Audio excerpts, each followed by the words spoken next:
2024.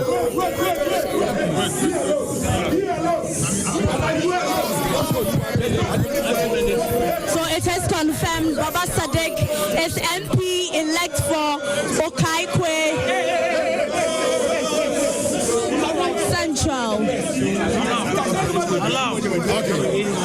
So first of all,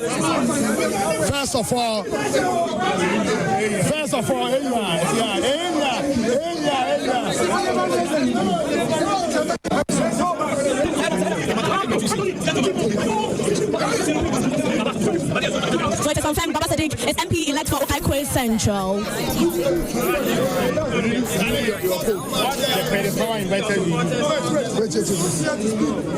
Wait.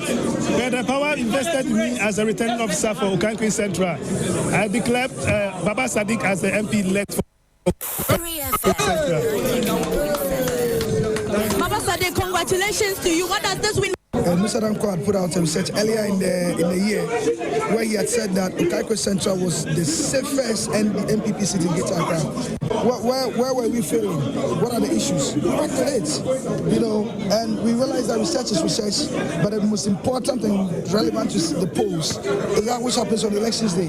That has stuck with us. And one thing that stuck with me is, look, on that week when Mr. Danko was doing his interviews, the regional chairman called me, he told me his story in 2012 when Ben Efson had stick his neck out and said that he was going to retire if he wins the Adenta seat then, and then he told me what he did afterwards, how he gathered the strength internally and managed to win that particular seat.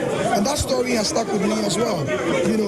I think, and I've always maintained, but for what Patrick Obama was trying to do now, which is very shameful, I've always maintained that I don't think he's a bad person.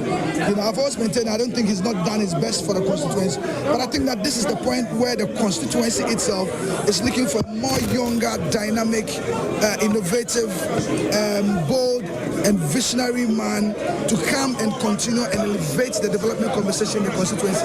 Our message of transformation, our message to create sustainable livelihoods, we were campaigning. When he was sharing money and sharing goodies, we were campaigning. In the last few days, we had heard the reports where he had told others, confided in others, that he was going to engage in fraudulent activities in the elections. We took it in good faith, and then we put in work. From the able-bodied men and women of our constituency, the elections directorates, some of the executives, and.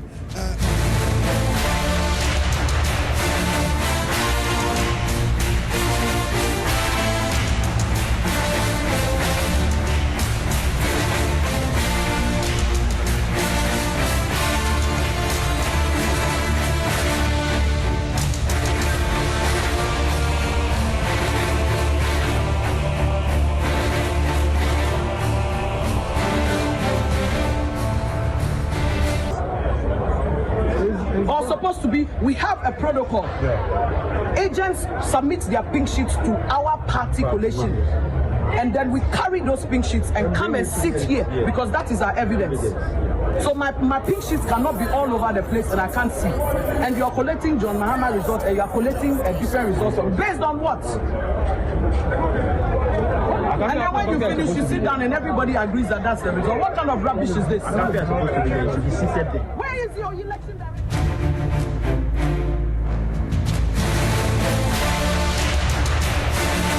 And those were some sounds from the just ended 2024 elections.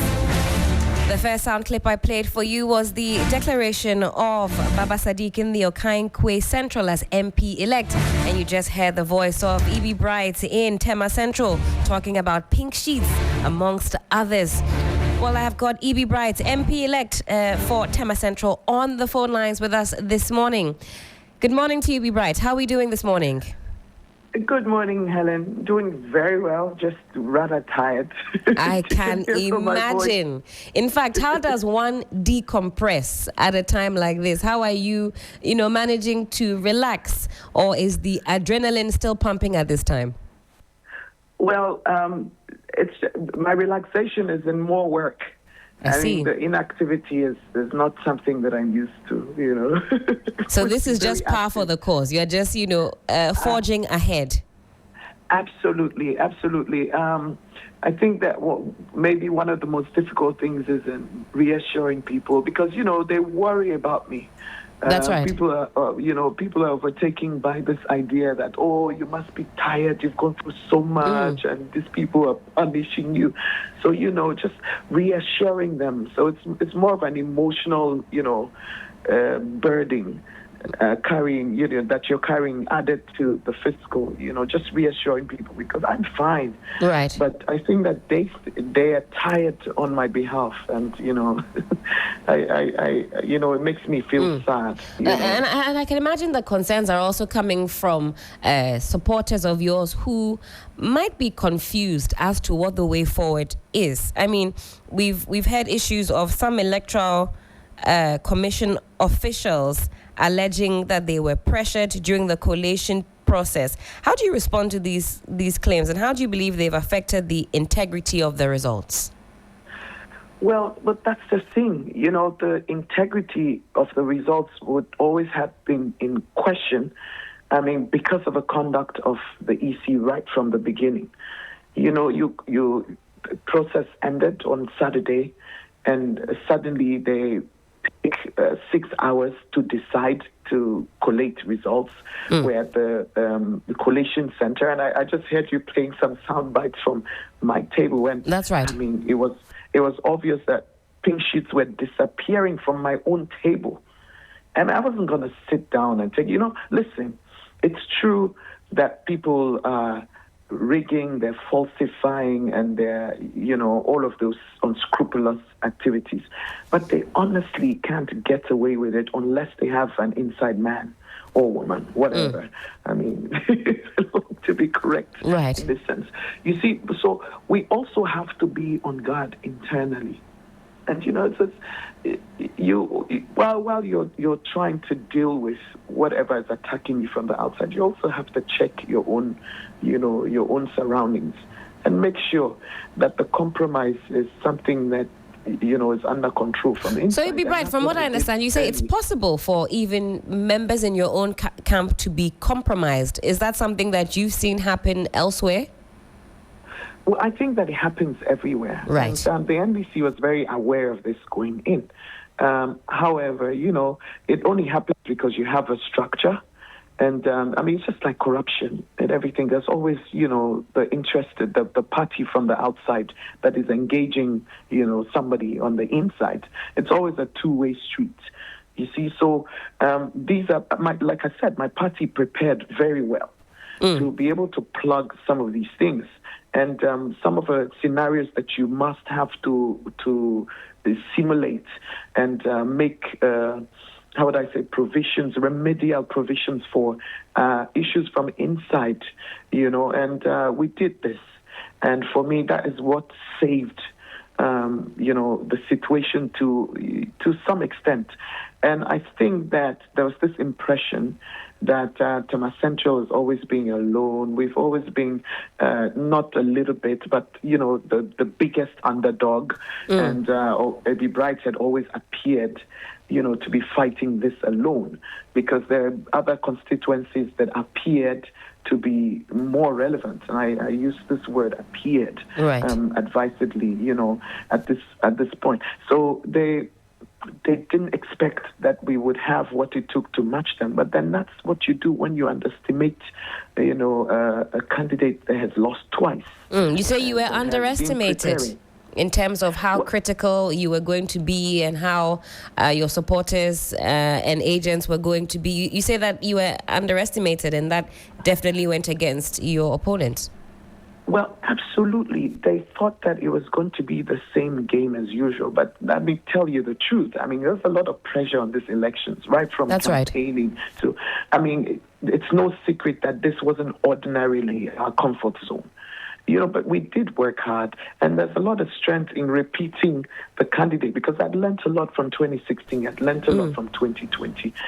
And then, of course, this election also presented its own issues, but beyond this, it's the time and the opportunity to have service relationships. It's the time and the opportunity to have understood the constituency better and its electoral processes better, to have seen all the corners where we're compromised, to understand even the stealing that occurs on top of the natural popularity of the NPP. So while we did battle in terms of the social space, especially when it had to do with the popularity of candidates, we also had to look at, our electoral process and see where we were falling short. And I think that we covered all these bases sufficiently, not perfectly, as you can tell, but I had enough experience to start to plug the holes and recover very quickly. Otherwise, it might just have been a very different story. And I think that's the difficulty for the NPP at this stage. Right. Because this is a seat that they just couldn't see losing. And of course, by now, it goes without saying that the EC officials, clearly, one of them, and not just one of them, but, a die-hard fanatical one at that.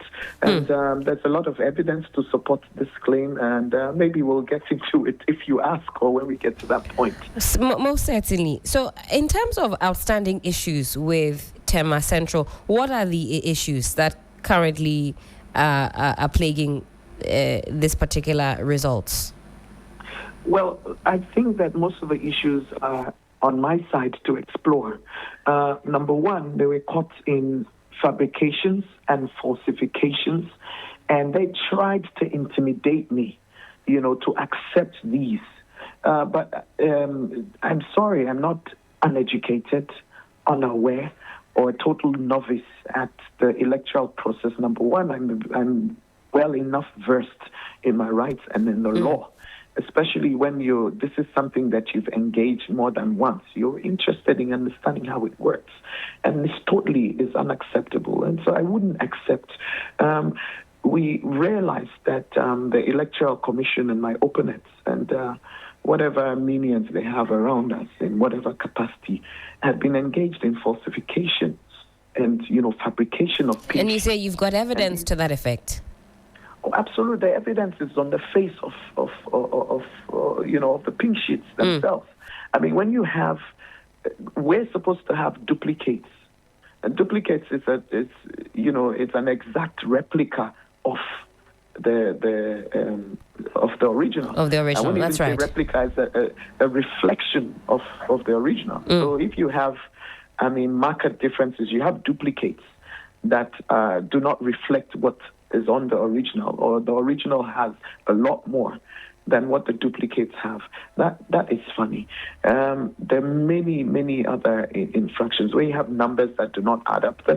The ballot accounting is a very interesting thing, and it can't be completed properly as an afterthought. Everything feeds into the other. So when people have had to rush these fabrications, they eventually get caught. It's obvious they've gotten away with quite a bit, without being caught out. But as at the time that we were collating, it was very obvious what had happened.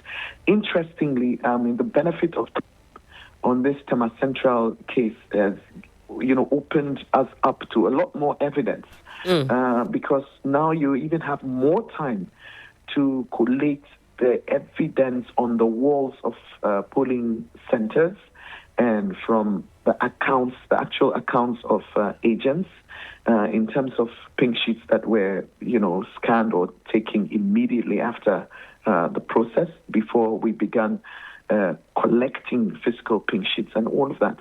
And in many cases, it's obvious the extent of falsification and fabrication. So, but the thing is this, that materially, without being, how would I say, picky and nitty-picky about all of these issues, I still won. And so, culturally we'll say, well, you've won anyway, so that's right. Why pursue this? Because these are criminal conduct that ordinarily should be prosecuted. But in our society, it's deemed petty to go after people after you've won anyway. And so we made the decision, okay, as long as, we'll pass through this, it's fine. But interestingly, their own conduct at this point is opening us up for the possibility. What does that conduct entail? What has the posturing been like? And do you feel safe? Well, two things. The posturing, number one, starting with the electoral commissioner or electoral commissioner for the Tema Metro. And number one, the returning officer should be in charge of this process to collate and announce. He hijacked specifically this process from the beginning. So the RO sits aside while he takes charge and then decides to force these falsifications down our throat. And once he was presented with the absurdity of this, he admitted that this is absurd. Yes, I understand by law it's inadmissible, but I am deciding that they must be admitted. I mean, who does that? And at the end of the day, once collation was done, he says, I'm not going to declare her a winner, because I don't believe that it should be so. They must accept this and that, even though by law is wrong. And so everybody say, who does that? I mean, he was spoken to by the police. He was spoken to by everybody. And he said he just couldn't do it. And I mean, nobody was going to turn and go home just because you refused to. I mean, how can my whole elections, which we won, the mandate of the people of Tema Central, and as you see from your cameras and your own coverage, the people will not agree. I mean, there's no way on earth that I will betray them in this manner in the first place. But even they made it clear that they would not allow me to betray them. And so we stayed put. And at the end of the day, because it was a regional collation, his counterpart from Tema West, who is also part of the regional collation, announced it on his behalf. But, there's been a lot of subterfuge and a lot of funny things. So that is the conduct. Throughout this period, he would pause and we will sit and wait for him while he went to have meetings with the regional minister, while he went to have meetings with the constituency chairman for the NPP, while he went to have meetings with the candidate himself. I mean, these are things that we sat through. And it's just so absurd. But people now understand that they can't get away with this high-handed, tyranny. So, well... I suppose that answers my next question. I feel safe. Yeah. I was going to say... whether you feel safe, yes. I've always been a very courageous person, but also I have to consider the health and, the safety of my family as well. The situation is quite dicey now in Tema Central. I see. I mean, there have been several reports. Security reports indicate that I have to take extra measures in terms of moving around the rest because they're very real reports that my opponent is engaging unscrupulous characters to harm me. Let me put it like that. So we're raising security and we're taking a few moves today to deal with that. So for the meantime, I'm respecting, people's sensibilities and reducing my movement. This is sad, but however necessary it is, we'll do what we have to do to make sure that we're alive and well to serve the people of Tema Central. Well, and I'm sure that I can answer this next question I was about to ask you. In a divided post-election atmosphere, would you consider working with your opponents to promote peace and development in the constituency? By all accounts, from what you're telling us, that is not an option at this time. You're focused on your security and making sure this transition process is as smooth as possible. Well, yes. I mean, ordinarily, you would expect leadership to be one that reassures the people that, but when people decide to win at all costs, even when thievery does not succeed, when character assassination, and, the sad thing about it is, over the course of our campaigning, I had steadily lost even more respect for my opponent.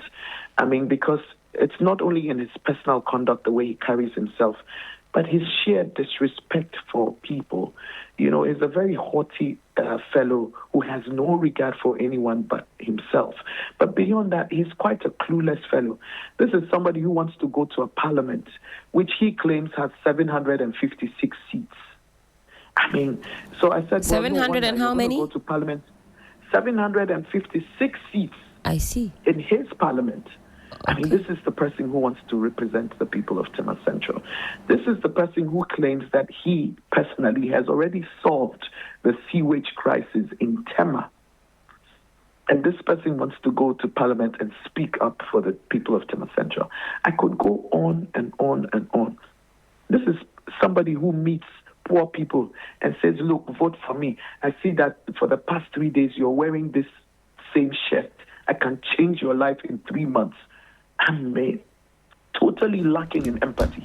And the good Lord will not allow such a person to be inflicted on the people of Tema Central.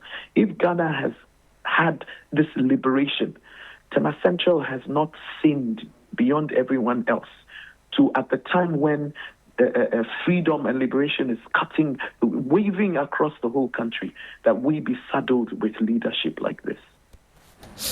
Let's talk about... So I don't find anything to work with him on, because he doesn't inspire me in any way in the things that in his output.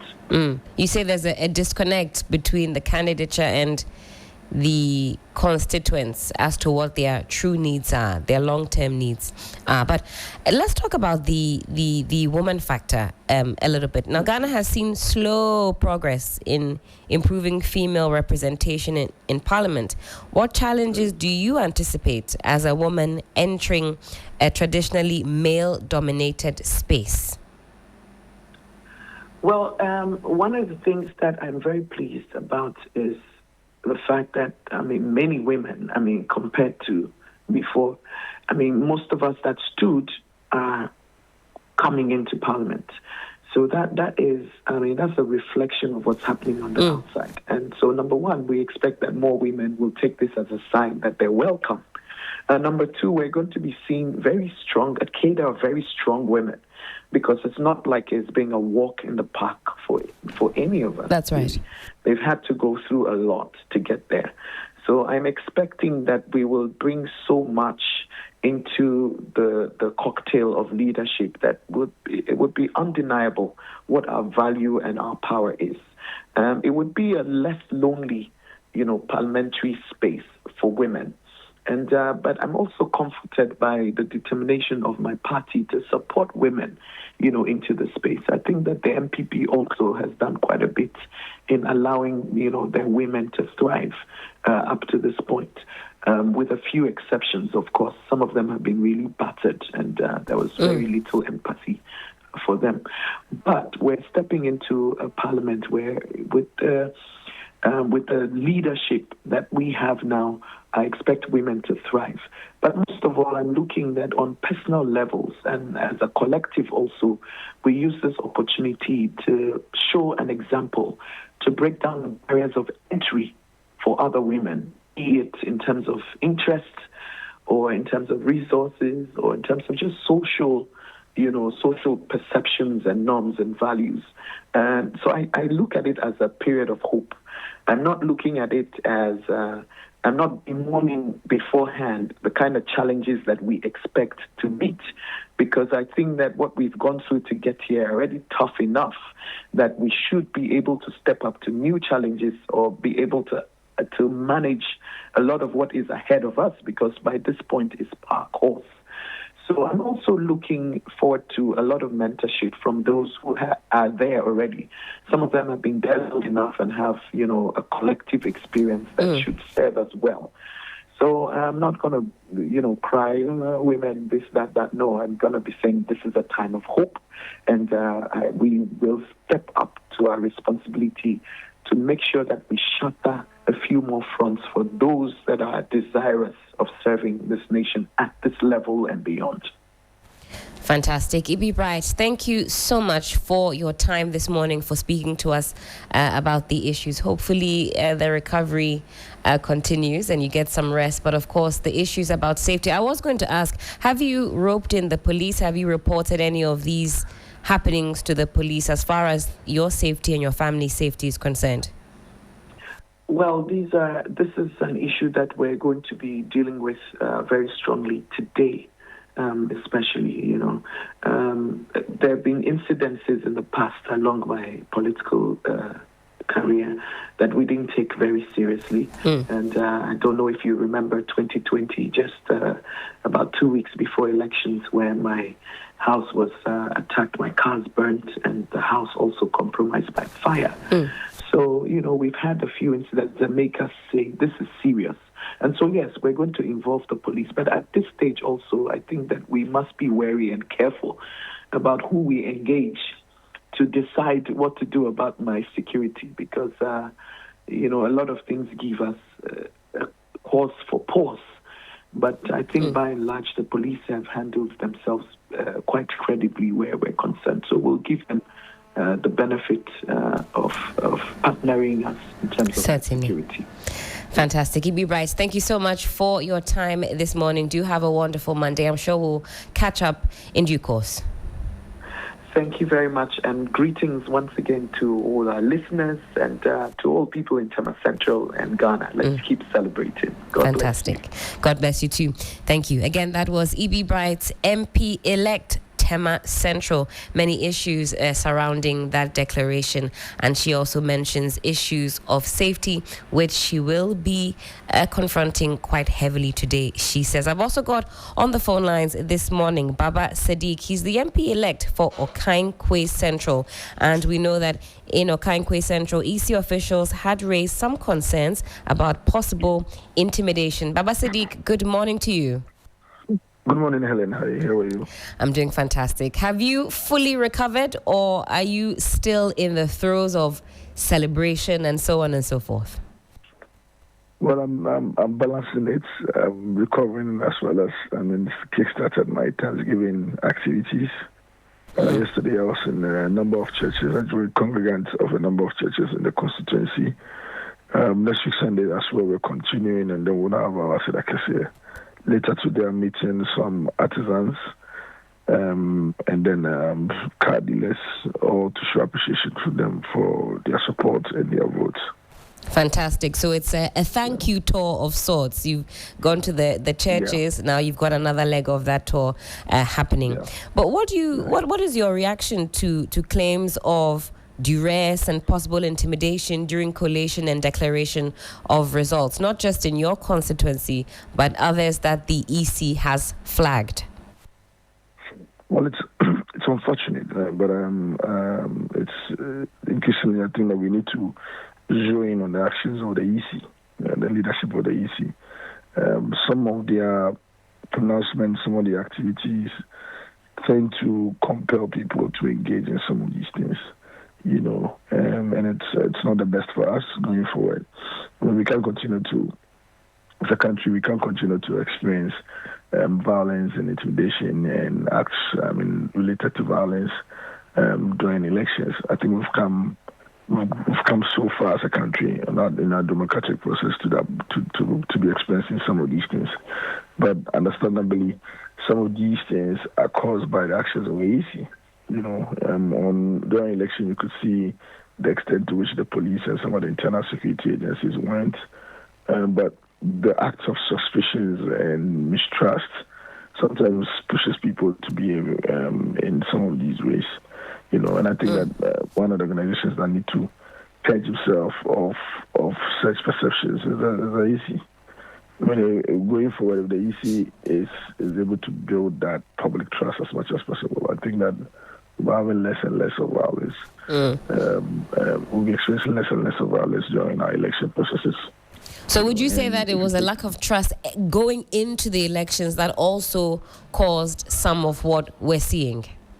Exactly. And if you look at 2020, the deaths that we experienced was as a result of some of the actions of the EC. When we look at the Chiman South, a lot of the concerns that was raised was as a result of the actions of the returning officer. Here we are currently as well.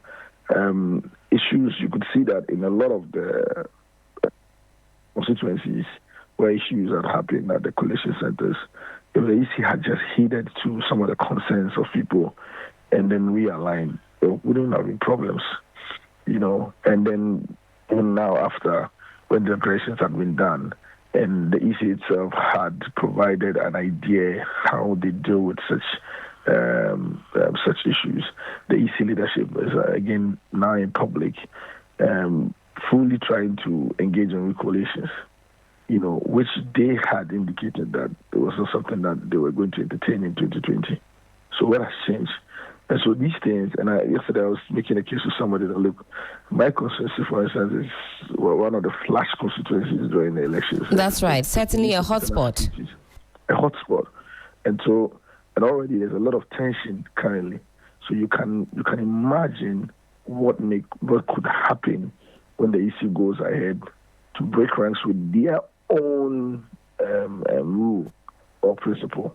Because if they indicated in 2020 that there couldn't have any reconciliations and that any party that feels aggrieved could go to court, and then in 2024 you switched it and now saying, okay, you could engage in reconciliations against what you did in 2020. These things, doesn't go well for us. So a lack of consistency, you say? Exactly. That lack of consistency is what creates the mistrust for the EC.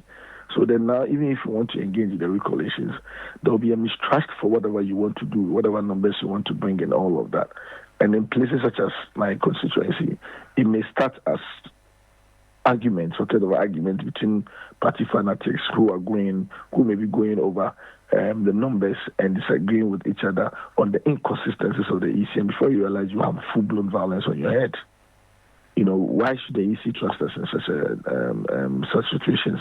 And we fought so hard, and I give it to outgoing MP, for instance, and myself, how we've tried very hard to keep restraining our members and supporters, involving at a different point in time, getting the police involved for us to restrain our members from engaging in violence. And so if the EC does not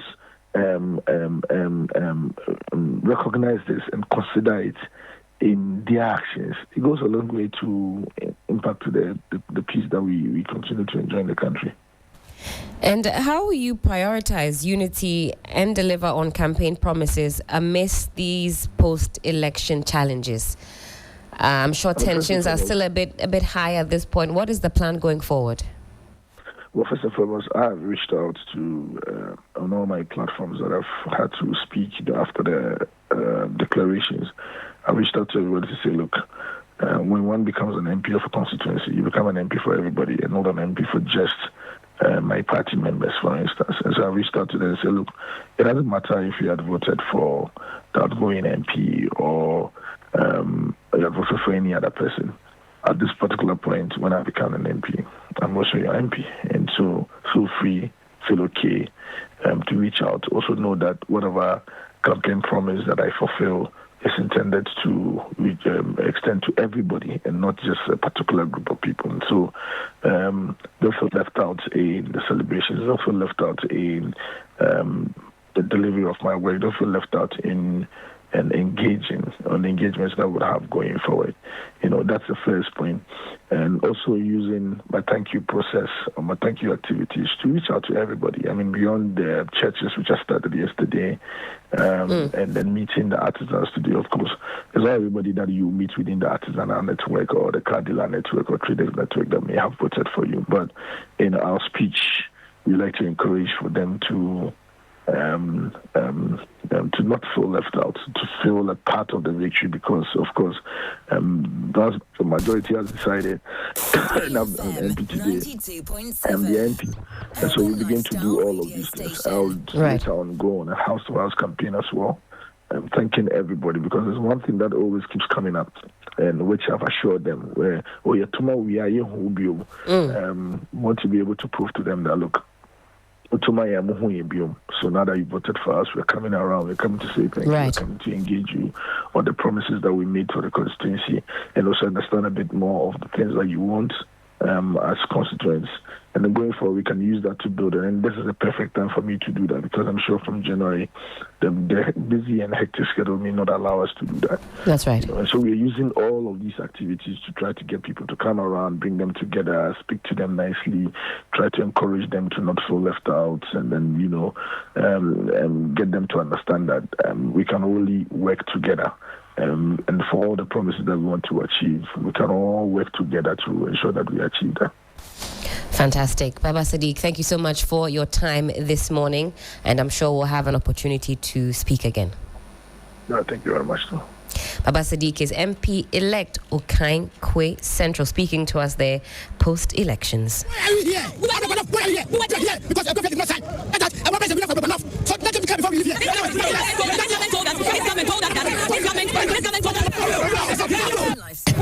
are you here? Why are you here? Why are you here? Because your government did not sign. And that our president will not enough. So let him come before we leave here. Star Radio Station.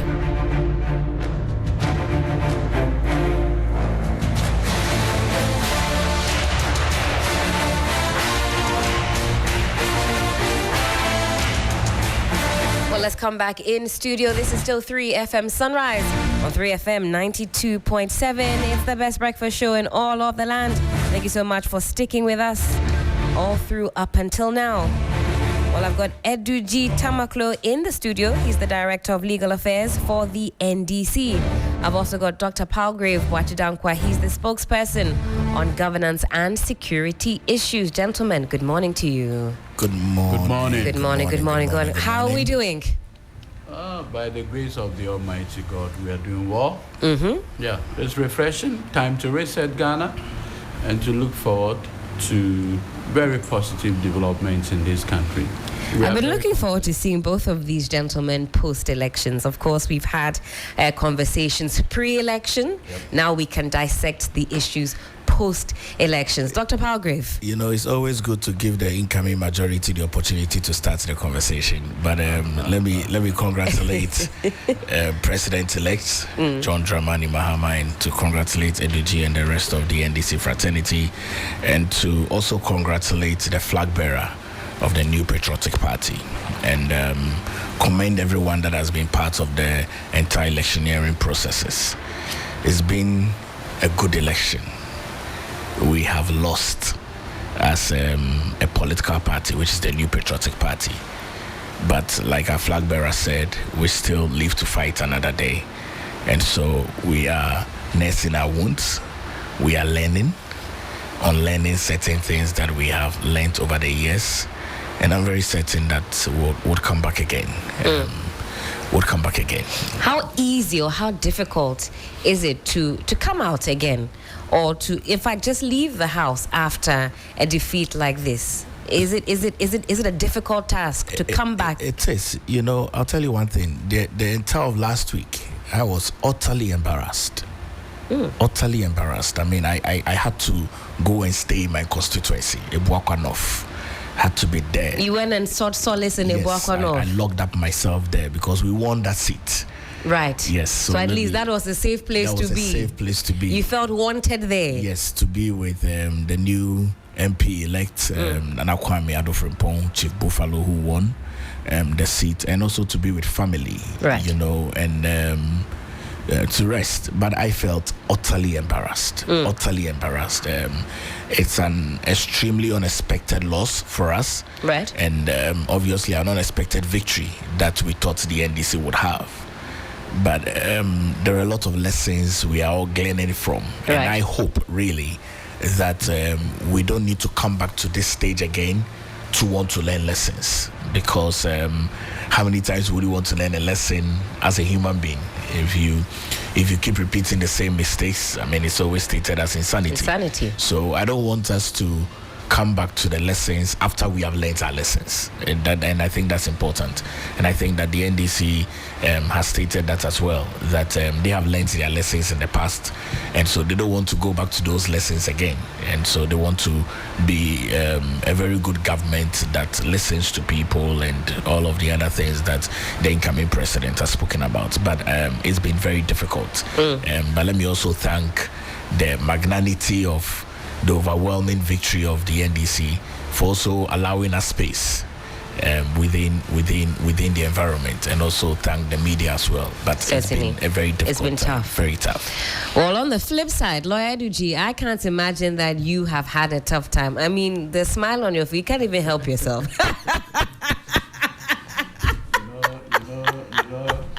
if you go into an election and you were hopeful that you were going to win, but the outcome that comes overwhelms you, what you then look for is to first of all thank the Almighty God. I've stated this on my Facebook page, and I've said that with the victory I have seen, it is like God not wanting to share his glory with anybody. Right. Like, this is my doing. Nothing else, you know. And that is what I see in the numbers. If you have a situation where over about 8 regions of this country gave MPP only 11 parliamentary seats, that's how serious the numbers are.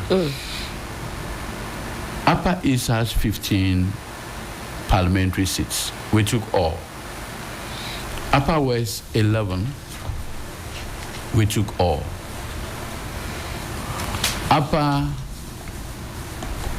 So OT has 9, we took all. Volta has 18, we took all. Ahafo has 6, we took 5. Bono East has 11, we took 10. Bono has 12, we took 11. Savannah has 7, we took 6. Greater Accra, 34, we took 31. So, I mean, it tells you. Doc, are you surprised that Lawyer Edudzi has these numbers on his fingertips? I have the numbers as well, because ours is small. Okay, Yes, so it was easy to commiserate. So, you know, and in terms of presidential, we're doing a bit above 1.6 million votes. Difference. That's even minus the 9 outstanding that the EC said, you know, they were here to add. We are confident that we may do 1.7 and beyond if those 9. In fact, some of our callers this morning, they say they've done their own collation, it's 2 million. They know them some 500,000 votes they are bringing from somewhere. I said, let's be easy. We wait for the EC to give us those numbers. Ms. Ampofo, I just want us to situate what has happened on the 7th of December within that context, and to show that I sit here, I want to thank the Almighty God, Ghanaians in particular, my national, constituency, regional, ward, branch executives are pulling agents. For me, they are the heroes in all of this conversation. They police the ballot. On the campaign, people said, and I went to Ashanti, I spent, I think, 3 days. I went on Tuesday and came back on Thursday doing media. Right. And you go and after a show, you meet people. I was in the NDC, they said, at the airport, you meet people and they walk towards you. This is in the stronghold of the NPP. Yes, you were here, and this is you fully clad in NDC paraphernalia. Yes, walking around where I was staying, everywhere. So from Kumasi, I had to go to, what do you call it, Afano Southeast, Edujama, Sobrono, all those places, the border with Ahafo.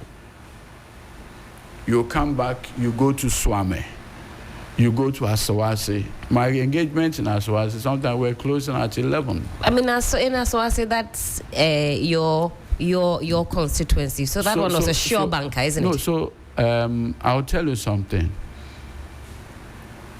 My biggest fear relative to this election was whether we're going to be complacent. Because within us, we felt that we knew of our victory too early. Right? Too early. And that was some of the critique that was swelling. NDC, don't get complacent. Exactly. Don't think you've already won. You can't rest now. So my biggest fear was that we're going to be complacent. However, for some strange reason, our base was energized. Our our base. So people form Ghetto Connect, and their work is to just move to the ghettos. I see. People just form groups. I see Doc is writing, he's already writing some of these tips down for 2020. Ghetto Connect, Doc, write it down. And I tell you, when the campaign team were being announced, right, our national chairman told us, national officers, you are not going to join John Mahama. Begin to form your own campaign teams. I see. Yes. So I had my own team I was moving around with. Malik had his team. Sami Jemfi had his team. You not see Sami and Malik on the same, no, unless it's a public function. And that was the strategy. That was it. I mean, you hardly will see national officers following John Mahama. Fifi Kwete had his team. National chairman had his own team. Running mate had his team. So it was a multi-system. And the whole idea, basic, is to retail the campaign message right to who matters. Places that I went to, look, if I take you there, you won't go. Why won't I go? Oh, no, you won't. I remember we're doing Upper East, almost 14 constituencies in 3 days. When we go, we come back at 12 midnight. But we needed to reach out. And once the people were waiting for us, we had no excuse. I remember a particular incident where we came back from China Paga.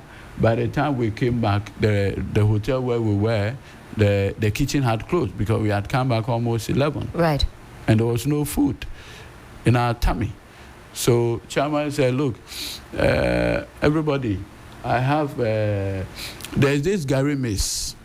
Yes. Already Gary Yes, Maize. yes. It has the sugar, the milk, the nuts. You just add water. Perfect. So my national chairman was holding it.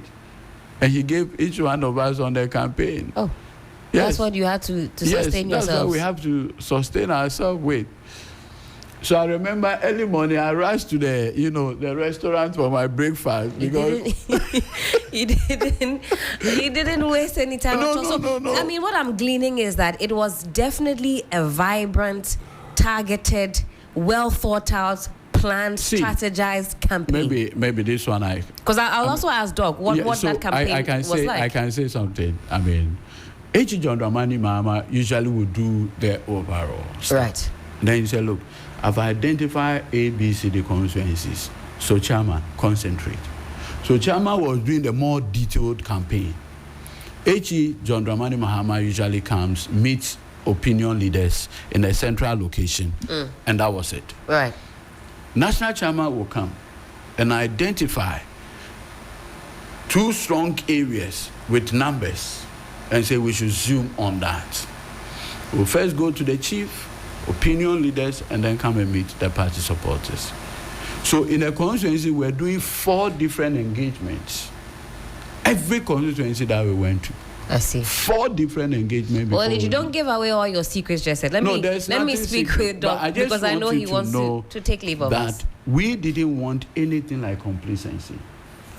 We killed it because we're so much afraid that it was going to worry us. But Doc, let me come to you because I saw, the vibrancy with which the NPP also campaigned.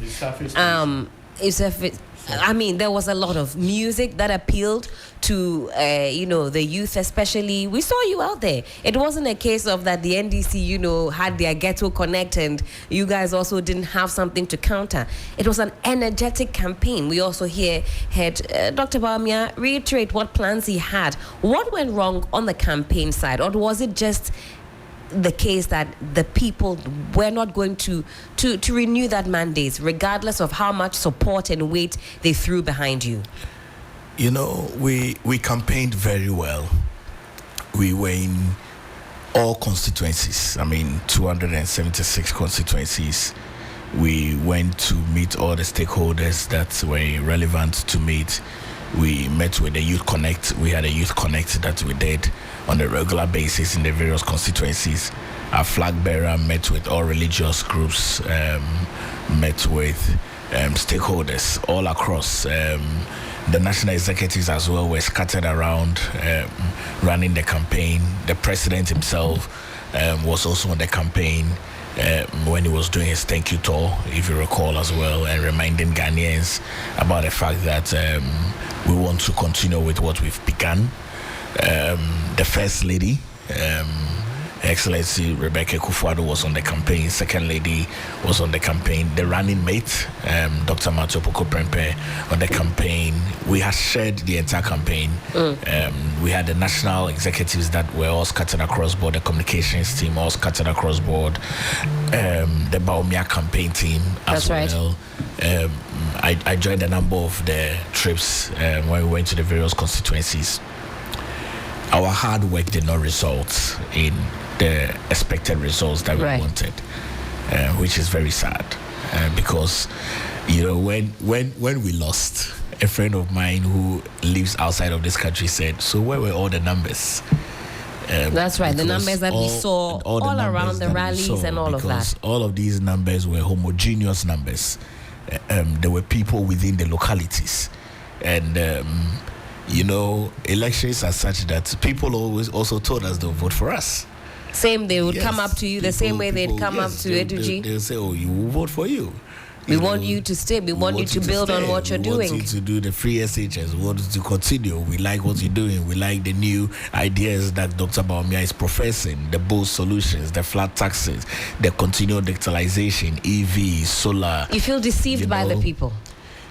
Well, I don't know. We're still taking stock. Okay, one of the things that I can say is that a number of things were overlooked. Okay, and we went through a very difficult moment as a government, financially and economically. We had to touch people's savings, the domestic debt exchange program. Right. For me, that was a major hit. For people that had saved in bonds, there were people who are affiliates or sympathizers of NPP, but that really hits them hard.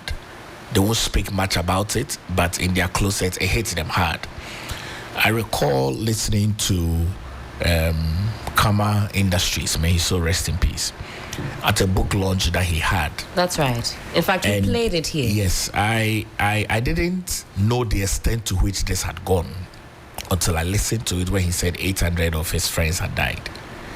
And he, at the coming of the book launch, had to go to SNET to ensure that he's still alive and get a bit of his pension and come. But the DDEP really hit people's life investments that had been hit. But I'm certain that our government had to make a very difficult decision. And do you think that even within making that difficult decision, from where I sit and I listen to the Everyday Ghanaian every single morning, one of the critiques was that there seemed to be a disconnect, that whilst we were making that difficult decision, government didn't seem to empathize with the people. It was almost as if, well, we find ourselves here. It's par for the course. We have to do this. So Ghanaians, you just suck it up. It is what it is. I think the citizenry was expecting some contriteness, that in fact, every single day, as we were hearing, maybe during the COVID time, fellow Ghanaians, that government should have come out and says, we know what we have done is painful. It wasn't reiterated enough. I think that there were a few senior government officials who stated that we know this is a very difficult decision, but we have had to.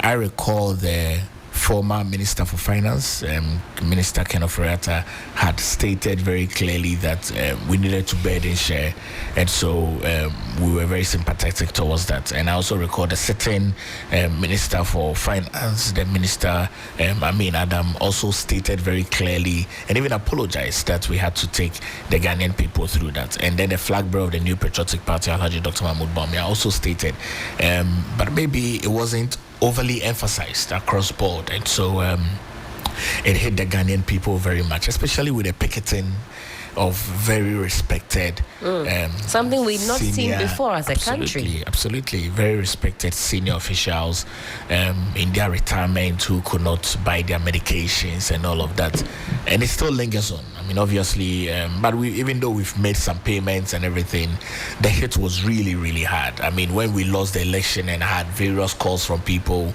recount that that was a big hit. That was a really, really big hit, because the middle class is the place where the New Patriotic Party usually find sympathizers and floating voters.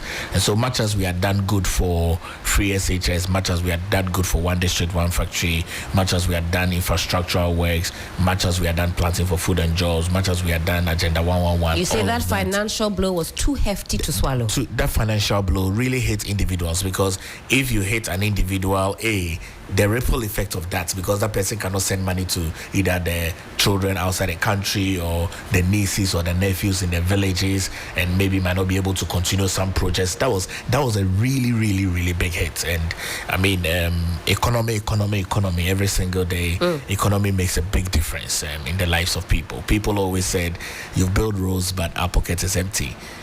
People always said, you've provided lights, you've kept the lights on, but our pockets are empty.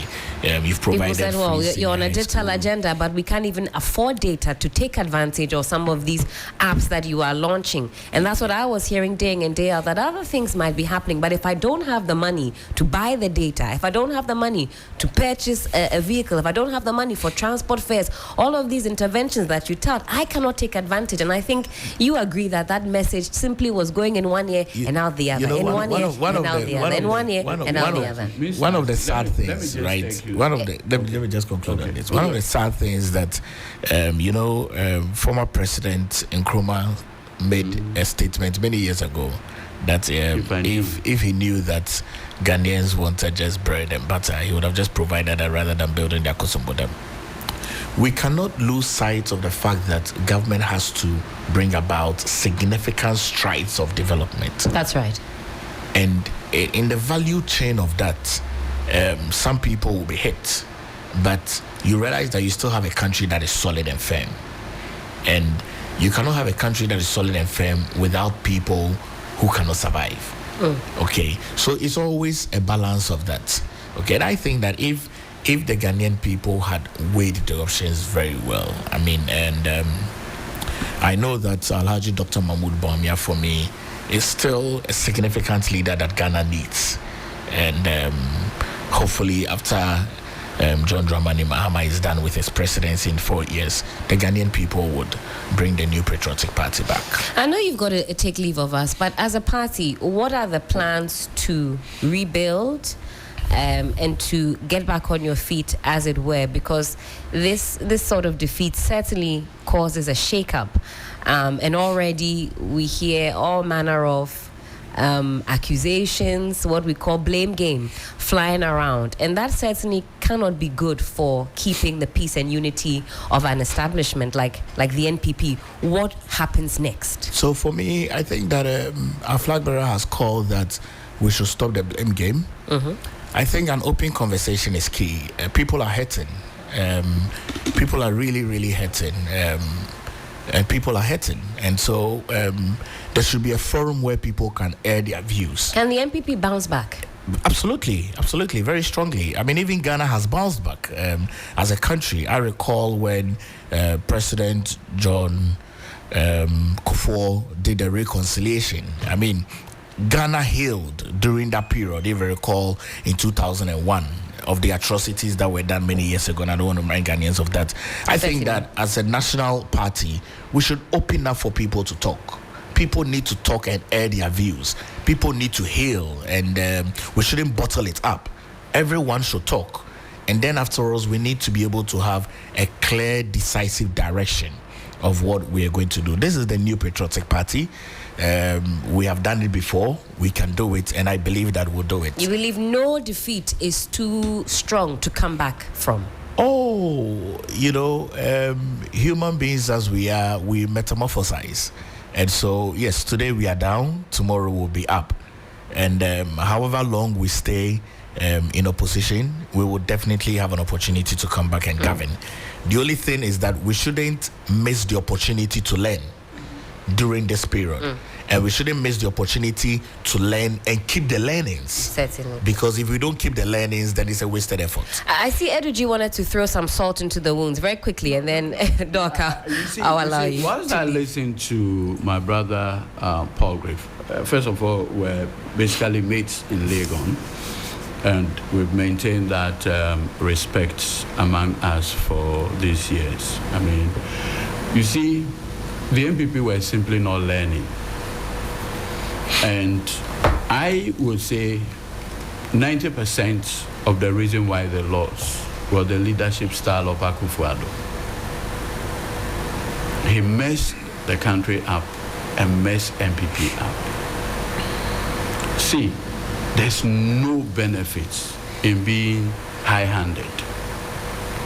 A lot of the negative sentiments that Akufo-Addo brought onto the MPP and his government were completely unnecessary. Look at the manner in which he hounded Domelevo out. It was unnecessary. Completely unnecessary, right? Have you observed how soldiers voted? The numbers are out, and overwhelmingly, I believe on the military side, 68%, am I right? So if you have a situation where the commander-in-chief or the person who will be the commander-in-chief get voted for or against in the manner in which we saw, it means that, one, the president was not listening. Look, first of all, soldiers cannot campaign. So if you have a proper intelligence system around, they'll tell you the whispering campaign that is going on. Whispering campaign? Yes. Because you see, they are soldiers. They cannot openly engage in partisan so politics. So it says the murmurings. You better wait young. Would they train? You better wait young. Would they share the ABC? You better wait young. And they were saying it among themselves. But somebody's work is to listen and report. Either people were listening and the president won't listen, Nana Yankamasa. Of course, to tell him one day, and he was not happy. I said, look, in Akan, there's this animal, excuse my language, called Mampam. You are back on the Mampam agenda. Oh no, I'm telling you something. I want you to figure it out. For those of us who don't know, Mampam is which animal? In English, that's monitor lizard. Lizard. Okay, lizard. So with the head, so that's what you have been, that's the analogy you've been using, in fact, all year long. Because you see, that animal doesn't hear. It doesn't, by nature. It is one animal without the benefit of what? Hearing. Lawyer, did you hold your horses for me quickly? Pargrave, I believe you've got to go to our sister station, Onia. Yes. So maybe just 20 seconds whilst we go back to the Mampam agenda. You see, we are nursing our wounds. Uh-huh. I would plead with the government that is coming, whose political party is the NDC. They should go easy on you. They should allow us to nurse our wounds. Isn't that the name of the game? We've seen you on the flip side. Absolutely, yes. But that's what I'm saying. Where they were is where we are today. For those of us who observe as third parties, this is very interesting. And where they are today is where we will be tomorrow. So they should take it easy. Surely. Mampam, oboni trinko, yapomocho. Yenge mampam. Yate. Dr. Palgrave Boachi Dankwa is the spokesperson, shall I say outgoing spokesperson on security and governance. But make your point. So you say that is what really cost your brothers on the NPP. Look, you see, so in all of this, I say it with humility. It's a learning process to us as well. That whatever we do, we should remember that there is tomorrow. I say I'm a young man. I will see, it's almost like a duopoly. NDC, MPP, it's going to be for a long time to come. And so the lessons should be, I think, mutual in terms of the learning. Look, once I moved around campaigning, it was obvious that the MPP were out of touch. Disconnected. Completely. See, I'll tell you this. Sophia Akufo, former Chief Justice, her ladyship, I must say, it's a blood relation of Mr. Akufo-Addo. That's right. Both from Ekuapem. It's not a joke. Now for her, now listen carefully, Ms. Ampofo. This is a woman who had retired on her salary, so she's better off. And her benefits. For her to come out and demonstrate against the DDEP, it should tell you something. It's extraordinary. That's right. We've never seen this before. When it happened, what was the response of Gabby and Co to her? You remember that she got infuriated that she said... In fact, she had some harsh words for Gabby. She said she didn't want to hear from him. And that she doesn't respond to persons of pin brain. Did she say that? Yes. Let me pull that up. No, you can check. Pin brain. Very scathing. Yes. Because you see, they felt that people were gaslighting them. Do you get my point? You've inflicted pain on me, but you are making me look like I caused it. Do you know how much people lost in the DDEP? 61 billion Ghana cedis. That's their interest and principal payments lost to government. And you see, what I think the lesson again is that what Ghanaians do not like is to make them feel like, excuse my language, they are stupid. This is what you call the gaslighting. You're seeing something, but you're being told it's not there. The president goes to commission the Bank of Ghana head office, and people know it's not functional. Construction workers are still there working now. What was that to? And Gabby will be on Twitter or Facebook telling them that one day, one commission. One day, one commission. What do you think you were doing? You say that did nothing to excite the Ghanaian people. Look at the situation where the president claims he's commissioning hospitals, Agenda 111 hospitals, and you do not have the benefit of seeing the interior. Huh? You do not have the benefit of seeing the interior of the hospital that have been commissioned. Who does that? Did you get it? So, at the end of the day, you pass e-levy. Listen carefully. You pass e-levy. Ghanaians said, no, we don't want e-levy. He said, no, that is what I want to do. Amidst town hall meetings, can you imagine a situation where government periodically shared with Ghanaians the benefit of e-levy? Just imagine. That every year since e-levy came, every 6 months, we have accrued 2 million. Those updates were coming. I believe we got some updates here and there. No. Young people said, don't tax their bets. He said, no, I'll do it. Then last minute, Bamia comes out and says, it wasn't me. People can read in. Look, the most ridiculous one that I heard, that if I do it today, what would I do tomorrow? We are still holding on to this. He says it was part jest, and he's saying that if you give me the mandate, I will give you something fresh. When I went to Ashanti region, I had one simple message. And I said it was a message to Ashanti businessmen and Kwewu businessmen. What was the message?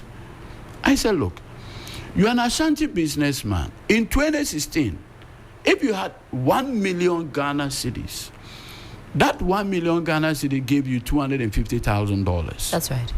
So if you were going to buy Broniwawu spare parts to come and sell, you could buy $250,000 worth of Broniwawu or spare parts to come and sell, anwa or rice or whatever to come and sell and make your profit and do whatever. Now you supported Nana Addo. 8 years after your support for him to become president, that 1 million that could give you $250,000 is now giving you $65,000. From $250,000 to $65,000.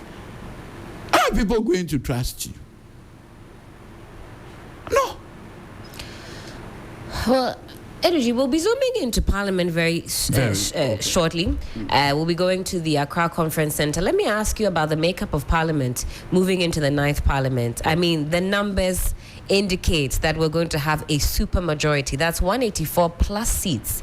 And that means that, government two-thirds majority, a super majority. In fact, more than 2/3 even. That's what we call a super majority. That means that the mandate is quite huge. The responsibility is huge. I feel as though the NDC has also been sobered by this overwhelming majority. So you see, like I always tell people, at the University of Ghana, Legon Hall has its motto. It's in Latin, but the English translation simply means, to whom much is given, much is expected. That kind of victory humbles you. It humbles you. How so? It tells you the responsibility. Responsibility is a humbling thing, and you must learn it quickly, lest you falter. Exactly. And power, like we say, is transient. And power can trick you. It is said that one great Roman emperor by name Marcus Aurelius had a guy whose responsibility is to remind him always that you are still a man. So, and you know, the Romans considered their emperors more like God. That's right. And this guy, the emperor himself empowered him. When I am too happy, tap me and say, King, remember, you are still a man. When I'm sad or angry, as a king, as a Roman emperor, he can order your head to be what? Taken off. He said, remind me that I'm still a man. So we need that constant, maybe a reminder, that it is the people's power. They just gave it to you. Without them, you are nobody. That's right. No, without them, you are nobody. And so, if you appreciate this, the respect for them will be daily. You say that's going to be the NDC's guiding force. You'll be tapping, you know, His Excellency on the shoulder, reminding him he's mere mortal. You campaign on family and friends. Watch it. You said you know cancer-free SHS. Watch it. You said you abolish double track. Watch it. You said you provide dedicated funding for free SHS. Watch it. This is how you keep the mandate. You said living conditions are not the best. You improve it. What are you doing to improve it? People are going to ask you. People are going to... I mean, they're already asking about oral. It's the biggest hot ticket item. The youth want to know. Recover all loot. How soon? How quickly? As I speak to you, I'll tell you something. Through this oral, pre-oral, processes, you have... Look, Miss Nancy, look at the situation where a government official keeps 10,000 fertilizer in a house, residential property. What are we talking about, Hohoi? No, this one is in Ashanti region. Ashanti region, okay. First of all, fertilizer is a highly explosive material. There's, design facilities to store fertilizer. Oh, fertilizer as we know it. Yes. Right. If you don't store it properly, you because can have some... ammonia. Got it. That's the gas. basic... No, it's the basic thing for making bombs. Got it. And so, if you are keeping fertilizer at home, a little chemical reaction, it explodes. Why would any seriously decent person will keep fertilizer at home? 10,000 bags. You endanger all your neighbors. That's the level at which government officials have gone. And we are on them. So the recovery we're talking about, this is where it even starts from. We're not just the hot ticket items we know, fertilizer and so forth. And I mean, post-elections, we've seen some interceptions here and there. Yes. Vehicles, some fertilizer and so on and so forth. This is all part of oral. Yes. Because these are state assets. The 1992 Constitution, particularly Article 40, enjoins you to prevent the misuse of public property. It's a constitutional imperative. That's our core responsibility. You understand? And I strongly, as for oral, you wait and see. From January 7th. Because the critique I've seen, especially from the youth, is, don't mind these people. They are friends. They are buddies. You wait. They are BFFs, good friends, good pals. They play in the same arena. You wait. There's going to be gnashing of teeth from the 7th. My fear is nobody talks about witch hunting. From 7th January. Ms. Amboko, stay guide. We'll certainly be here to bring you all of that. But final words, Edigi, as we know that Parliament reconvenes today, many are eager to see what is going to happen, who sits where, and so on and so forth. Before the elections, we saw the fracas that happened with the Speaker, Afenyo Markin, and so on and so forth. I always tell people that there's always the need to build consensus. The court cannot provide you certain interventions. Afenyo Markin went to court. He did. He got a favorable judgment from the court. Indeed. Favorable orders. Did he solve the problem? No. Meanwhile, consensus could have resolved that problem without any difficulty. 2, we must always recognize that there's a need to follow principles. Look at what happened. MPP gets Andre Siama out in 2020, and in 2024, they were singing a different tune. People are watching, and they are taking notes. What principle, governance principle, were we projecting prior to this? Are we not back to square one? Are we not back to square one? And in fact, a lot of people are quite intrigued to see what the atmosphere is going to be like in Parliament. You know, all that happened. Who is Where leader? Are the Eslawusus? Where are the Hawakumsens? What happened?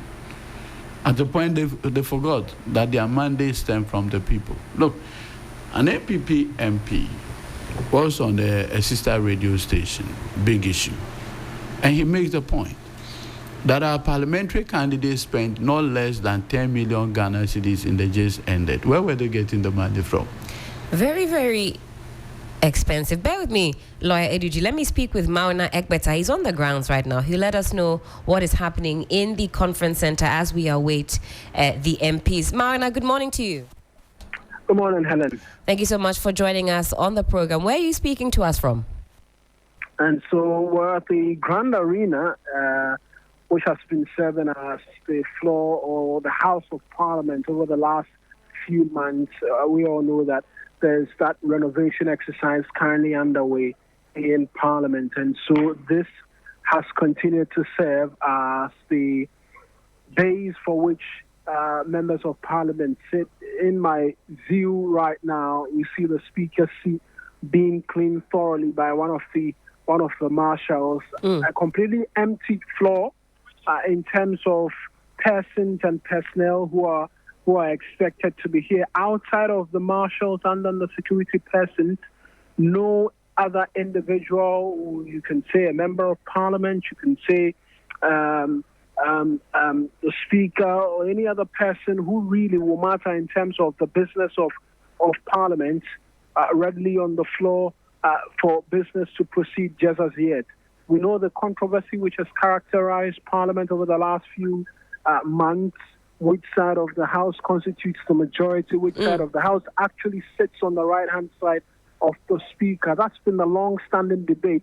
In fact, it was one of the many things that both presidential candidates took fights on from time to time. Well, the Ghanaian people have decided a clear majority for one side, but as to whether or not it will affect the morale in returning to Parliament remains to be seen. So far, since we've been here since 7 a.m., it's 16 minutes to the top of the hour. That's right. Yes. There's been no sight of a member of Parliament from either side of the House just as yet. We've just had the security detail do bomb sweeps and the likes, but no member of Parliament just as yet. Interesting. And what is the start time, official start time? Is it 10 a.m. or should we already be seeing some MPs trickling in? Are they late? Well, you could say late because of what the House looked like, particularly when the debate was intense and when the arguments were rife as to I am the majority, you're not. We saw members of Parliament arrive very early because they wanted to stake a claim for themselves or be able to occupy the right-hand side of the Speaker. since I don't want to say that is no longer of importance, but with the outcome of the elections possibly affecting morale, we're yet to see any members of parliament actually turn up in their numbers in any way or form, wanting to stake a claim or be able to occupy the right-hand side of the speaker. None whatsoever so far. It's just been an empty floor since we sent earlier pictures through, and that's what it's been up until now. The speaker's letter said 10 o'clock in the forenoon. Right. It's almost 10. We're yet to see any member of parliament actually stroll in, and so we just wait to see really what happens from here on in. But certainly. So far as we've been here, no member of parliament just as yet. Very interesting indeed. Well, we'll wait till the clock strikes 10 a.m. and I'm sure some activity will be felt in the Grand Arena. Mauna Egbeta, thank you so much for that update. We're keeping a close eye on proceedings today, so I'm very sure we'll be coming back to you in due course. Sure thing, Helen. And that is Eric Mauna Egbeta speaking to us there from the Accra International Conference Center, the Grand Arena, to be precise. Parliament reconvenes today and we're following proceedings. Irabna Smith, she's our correspondent in the Western region. We're hearing reports of something happening with the statue of the President Akufo-Addo, that was mounted in the region. Irabna, good morning to you. Hope you're well. Hello? Hello, Helen. Yes, hi, good morning. Thank you for joining us on the program. Hope you're well. I'm well, thank you. Hope you are too. We're doing fantastic. I know you've got an update on that statue for us. What exactly is going on? Please come again. Your voice is not so clear. Oh, apologies. Irama, can you hear us now? Hello? Yes. Are you able to hear me now? Yeah.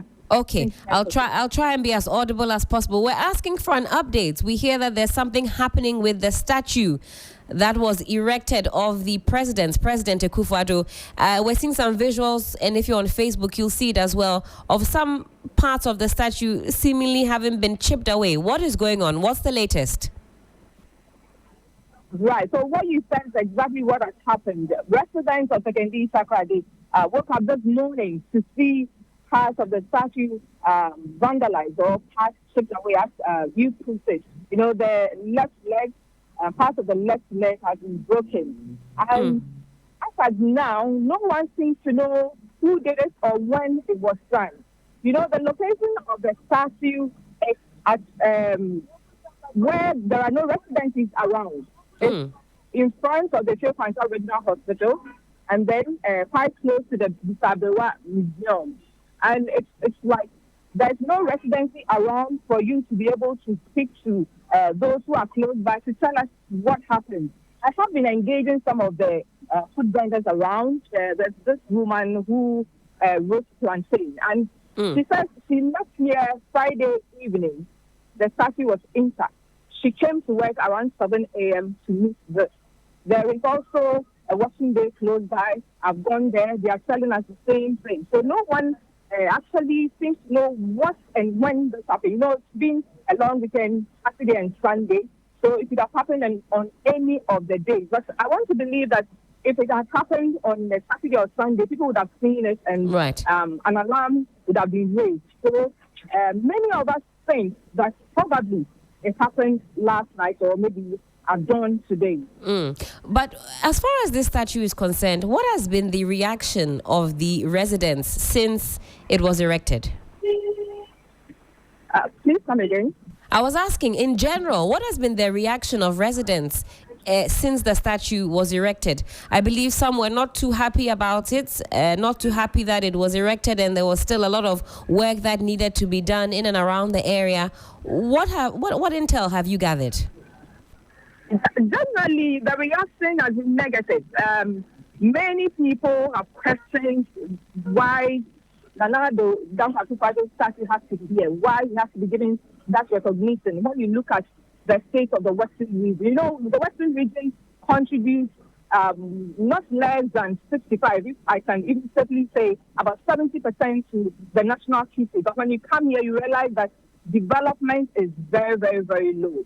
within the Secondary Saturday itself, many people are looking forward to the completion of the interchange, the PCC interchange, the completion of the Saturday Market Circle, as well as even when you are going beyond, you are looking at the Agunan Kwanza Road. When you go to Mpoho, you know, their roads are so terrible. And that particular place, Nana the Dankwa Akufo-Addo has cut short twice for the construction of that road. Yet it didn't see anything being done there. So many people are not too happy about this statue. And even the location itself, I'm sure you've seen pictures of it, the fact that the road and the roundabout where it has been sited is incomplete.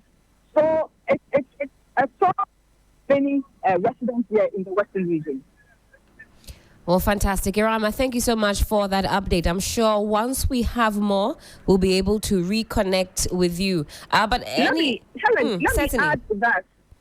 Let me add, if you don't mind, that since this thing took place, you know, I have been here trying to do my story, and most of the vehicles that are passing around, you see the drivers expressing excitement. They are excited that this has happened. Oh, they're excited that the statue has been chipped away and the leg is broken.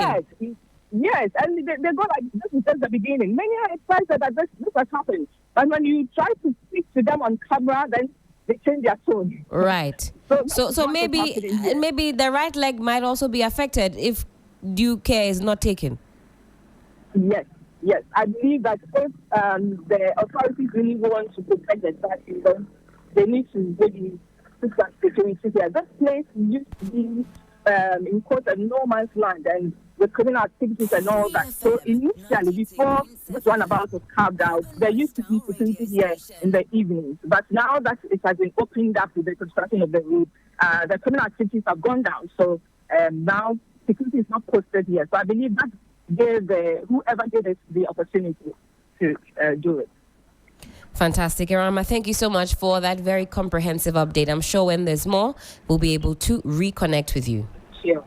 You're welcome. Thank you so much. Again, that was Irama Smith, our correspondent in the Western region, talking to us about some happenings as far as that statue that was erected of the president is concerned. The left leg, if you were watching on Facebook, having been chipped away. Very sad scenes indeed. Well, she says that some residents have said, well, this is only the beginning. I'm not sure whether others are gunning for the left leg as well to be, or the right leg to also be damaged. But some updates there from Secondary Takoradi.